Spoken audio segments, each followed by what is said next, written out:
ई जग जरते देखिया अपनी अपनी आगी, ऐसा कोई ना मिला जासो रहिए लागी। नमस्कार दोस्तों, मैं अविनाश दास रेशनल कबीर यूट्यूब चैनल में आप सबका हार्दिक स्वागत करता हूं। साथियों, यदि चैनल को आपने सब्सक्राइब नहीं किया है तो सब्सक्राइब जरूर करें, शेयर करके अपने साथियों तक पहुंचाएं और जन जन को तर्कशील और रैशनल बनाने में चैनल की मदद करें। साथियों, मैंने एक साखी बोली है, मैं इसका अर्थ कर देता हूँ संक्षेप में, फिर चलते हैं मनुस्मृति के प्रसंग पर। सतगुरु कबीर साहब की यह साखी है। उन्होंने कहा, ई जग जरते देखिया, मैंने इस पूरे संसार को जलते हुए देखा, अपनी अपनी आग। और जल कैसे रहे हैं? अपने ही द्वारा सुलगाई गई आग में। अपनी आग का मतलब अपने द्वारा सुलगाई गई आग। आग किसी की अपनी पराई नहीं होती। ऐसा कोई ना मिला जासो रहिए लाग। इस आग से, अपने द्वारा आग से सुलगाए, आग के अपने द्वारा सुलगाए हुए आग से बचा हुआ आदमी कोई नहीं मिल रहा है। ऐसा आदमी कोई नहीं मिल रहा है जो अपने ही द्वारा सुलगाई गई आग में जलता हुआ ना हो, जिससे दोस्ती की जाए। सतगुरु कबीर साहब कहते हैं, दोस्ती उससे करना चाहिए जो अपने द्वारा सुलगाई गई आग में न जलता हो। तो अपने द्वारा सुलगाई गई आग है क्या चीज, ये समझने की बात है दोस्तों। मनुष्य जो है, उसके मन में वासना उत्पन्न होती है, उसके मन में कामना उत्पन्न होती है, चाहना उत्पन्न होती है, और उस उत्पन्न होने वाली चेष्टा को, किसी भी चेष्टा हो, काम की, क्रोध की, ईर्ष्या की, राग की, द्वेष की, किसी भी चेष्टा को वो जो है हवा देता है। उसको विकसित करने में अपनी ताकत देता है, तभी वो चेष्टा जो है, वो कामना जो है विकसित होकर के इंद्रियों को सक्रिय करती है, और व्यक्ति जो है वैसा काम करने के लिए अपने आप को तैयार करता है, फिर वो वैसा काम करता है। परिणाम तो बाद में आता है। इस प्रकार मनोविकारों की आग में हर आदमी झुलस रहा है। और दोस्तों, सतगुरु उससे दोस्ती करना चाह रहे हैं, उसको अपना बनाना चाह रहे हैं, जो अपने अंदर की सुलगती हुई इस तरह की आग से बचा हुआ हो। तो कौन बचता है? जो विचारवान है, जो तर्कशील है, जो बुद्धिजीवी है, जो उचित अनुचित को गंभीरता से समझता है, वही व्यक्ति इस प्रकार अपने अंदर सुलगती हुई आग से जलने से बच जाता है। दोस्तों, आदमी जो है अति उत्साह में जब रहता है तो जोश में होश खो जाता है। अभी कल परसों देखा ना, इतना बढ़िया काम करने वाला आदमी, इतनी बढ़िया नीतियां बनाने वाला आदमी, मैं तो उसकी खूब प्रशंसा करता हूं। लेकिन एक शब्द जो है पूरे देश में उसको ट्रोलिंग करा रहा है, नीतीश कुमार जी को। वो जो है अपने मनोभाव के बस में इस तरह मतलब तदाकार हो गए कि उनको पता ही नहीं है कि मैं क्या कर रहा हूँ, कहाँ हूँ मैं भी। वो गलत था, उस बात का समर्थक नहीं हूं। बहुत सारे उसके अच्छे अच्छे काम हैं, उन सारे कामों के समर्थक हूं, अच्छे कामों के। लेकिन जो उन्होंने जो बयान दिया, हालांकि माफी मांग लिया है, अति उत्साह में, अति जोश में होश खो जाता है। और आदमी कहता ठीक है, लेकिन उसको जो है उसके शब्द श्रृंखला की बड़ा कीमत है कि हम किन बातों को किस तरह से कहें। इसी प्रकार से दोस्तों, मैं मनु को दोषी नहीं मानता। मनु जब कलम चलाते रहे होंगे तो अति उत्साह में कुछ का कुछ लिखते गए, जो उनके दिलो दिमाग में आया वो लिखते गए, फिर उसको मिटाए नहीं, संशोधन नहीं किए। इसलिए बहुत सारी खामियां, बहुत सारी गड़बड़ियां मनुस्मृति में पाई जाती है। कई टिप्पणी करने वाले मुझे सोचते हैं कि आप ट्रोल करने के लिए मनु को जो है एक साधन बना लिए हैं। ऐसा नहीं है। मैं मनु को ट्रोल नहीं करता, मैं मनुवादियों को भी ट्रोल नहीं करता। मैं ट्रोल किस चीज को करता हूं दोस्तों?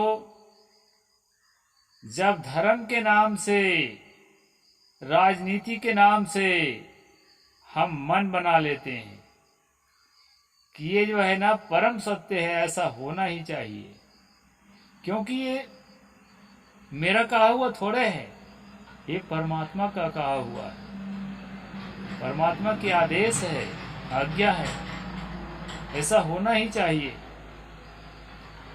ऐसा हम मन बना करके अति उत्साही हो जाते हैं और उन बातों को अमल में लाना जायज ठहराते हैं, लीगल ठहराते हैं। इसलिए इन बातों पर विचार करना जरूरी है। इसलिए मैं मनुस्मृति का स्ट्रीम करता हूं, ताकि हम अपने अंदर की आग में झुलस न जाएं।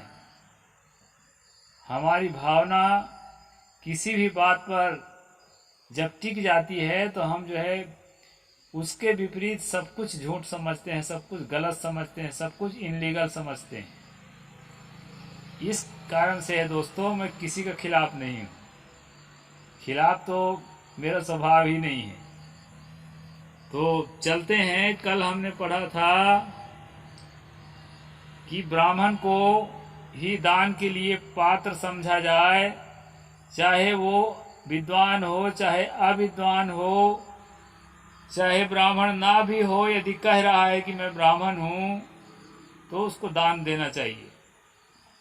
और जानते हुए कि यह ब्राह्मण नहीं है उसको दान नहीं देना चाहिए, क्योंकि अब्राह्मण का दान जो है निष्फल होता है। इस प्रकार के प्रसंग जो है कल ब्राह्मण भक्ति का प्रसंग मनु का हमने पढ़ा था दोस्तों।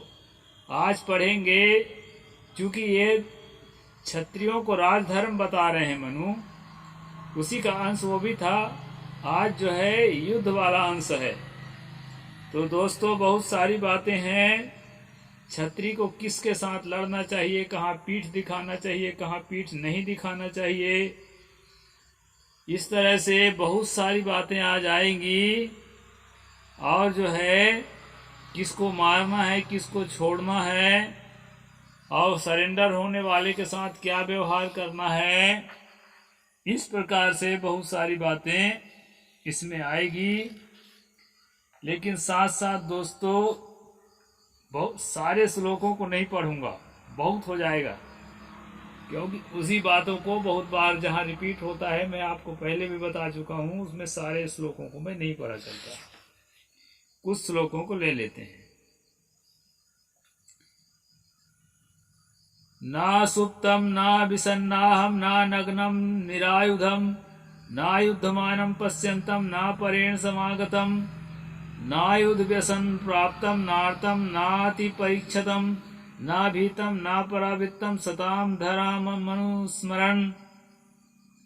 सोए हुए युद्ध उपयोगी चिन्ह, जिरह, बख्तर आदि न धारण किए हुए, नंगे निशस्त्र, जो लड़ना न चाहता हो, जो दर्शक हो, जो दूसरे के साथ लड़ रहा हो, उसे ना मारे।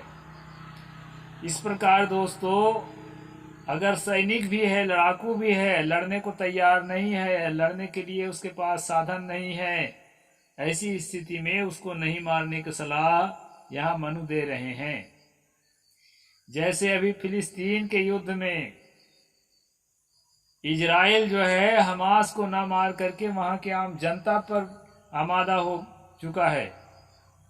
उसका कहना है कि गाजा पट्टी के जो भी लोग हैं सब हमास के ही मेंबर हैं।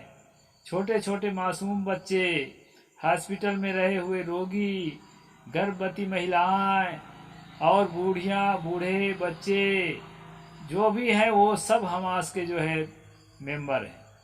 सबको एक लाइन से सफाया किया जाए, इस प्रकार के जो है गंदी धारणा अभी इजराइल के दिलो दिमाग में हो गई है, जो बिल्कुल भी निंदनीय है, किसी भी कीमत पर क्षम्य नहीं है। इसलिए दुनिया के लोग जो हैं, अनेक देशों के लोग जो हैं, इजराइल के पक्ष में जो पहले थे वो भी अब उसके विपक्ष में जाने लगे हैं। यहाँ पर दोस्तों मनु की नीति ठीक है, लड़ाके से लड़ाई किया जाता है, आम जनता से नहीं। पहले भी नियम था, आज भी नियम है, ये नियम अभी खत्म नहीं हुआ है। नियम के विपरीत जो है, युद्ध नीति के विपरीत भले कोई ऐसा करता है वो गलत है। जिसका आयुध टूट गया हो, जो शोकाकुल हो, जो अत्यंत घायल हो, जो भयभीत हो, जो युद्ध से भागा हो, ऐसे शत्रु को शिष्ट क्षत्रियों का धर्म स्मरण कर ना मारे, ऐसे को नहीं मारना चाहिए। इस प्रकार से दोस्तों यहाँ पर बताया गया है। और जो सरेंडर करता हो, जिसके बाल खुले हो और जो नीचे बैठा हो और जो मैं तुम्हारा हूँ ऐसा कह करके क्षमा मांगता हो, ऐसे को भी नहीं मारना चाहिए। ये बात जो है यहाँ मनु कह रहे हैं। आगे और देखते हैं दोस्तों। हाँ, रथास्वम हस्तिनम छत्रम धनम धान्यम पशु स्त्रियम सर्वद्रव्यानि कुप्यम चाया यज्जति तस्य तत। रथ, घोड़े, हाथी, छत्र, धन, धान्य, पशु, स्त्री, गुड़, नमक आदि द्रव्य और तांबा, पीतल आदि बर्तन, इनमें से जिस वस्तु को जीत कर लाता है वह उसी की होती है। यही जो है दोस्तों उस जमाने के हिसाब से चाहे ठीक रहा हो, लेकिन आज हम इसको घोर निंदा करते हैं। ये सरेआम डकैती है। इसमें जो है वस्तुओं को जिसको जीत लिया गया उसके वस्तुओं को लाने की बात तो कही है, साथ में जो है स्त्रियों, पशु और स्त्री, पशु स्त्री और हाथी घोड़े छत्र धन धान्य पशु दासी गुड़ नमक तांबा पीतल जितने भी चीज जिसको जीत लिए जिसको हरा दिए उसका सब लूट करके जमा कर लिए। अब ये कहते हैं कि ये जो है आर्य लोग जब भारत में आए तो इतने धन धान्य में कैसे काबिज हो गए, और जो आज एसटी एससी ओबीसी कहलाने वाले मूल निवासी हैं ये झोपड़ी झुग्गी में कैसे पहुंच गए, जंगलों में कैसे पहुंच गए, उसका कारण समझने में देरी नहीं लगेगा दोस्तों। उसका यही कारण है, जो छल से बल से साम दाम दंड भेद से जैसा भी जीत जाता था ना वो सर्वस्व छीन लेता था। यहाँ तो स्त्री औरतों को भी छीनने की बात कही गई है, जो हार जाए उसके सब कुछ छीन लो। तो इस तरह से जो है जो लूटने वाला है वो संपन्न हो जाता था धन धान्य से, और जो लूटने वाला है वो किसी काम का नहीं रह जाता था। यहाँ मानवीय मूल्यों को भी जगह नहीं दिया जाता।